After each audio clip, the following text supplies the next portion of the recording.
So, students, this last video to complete this lesson.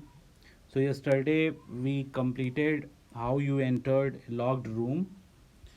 So, now the scientist was always quick tempered.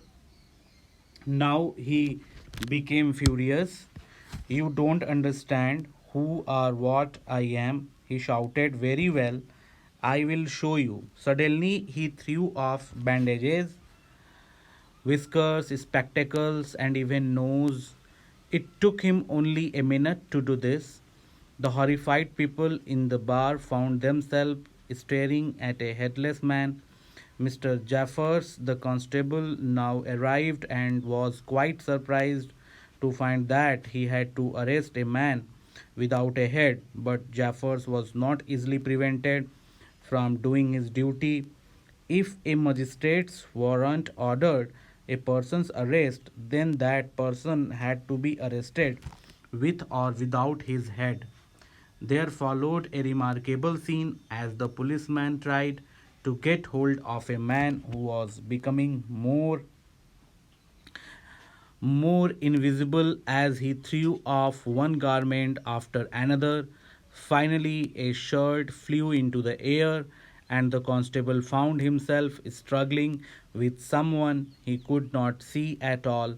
Some people tried to help him but found themselves hit by blows that seemed to come from nowhere.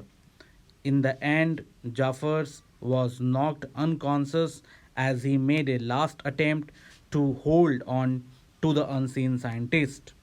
There were nervous, excited cries of hold him, but this was easier said than done. Griffin had shaken himself free, and no one knew where to lay hands on him. So, dear students, this through these lines, author narrates the story.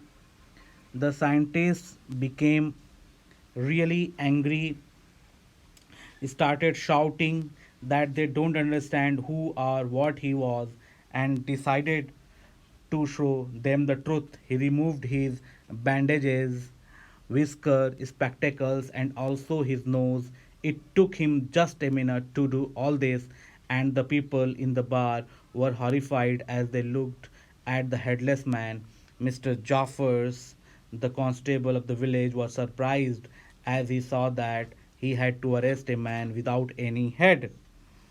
But Jaffers still wanted to do his duty as he knew that the magistrate wanted him to arrest the person, and it did not matter that he had head or not.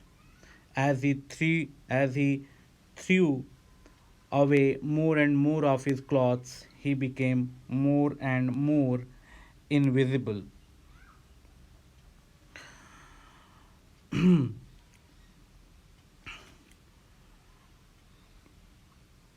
And finally, after Griffin removed his shirt, he was nowhere to be seen, and Jaffers was struggling to arrest a man who had become completely invisible. People who tried helping Jaffers were also struggling as they were hit by blows from nowhere. As Jaffers made his last attempt to catch hold of the invisible man, he was knocked unconscious by the invisible man. Everybody was shouting, hold him repeatedly, but Griffin had set himself free from them and nobody could understand how to catch him. So, in this way, we finished the chapter. If you have any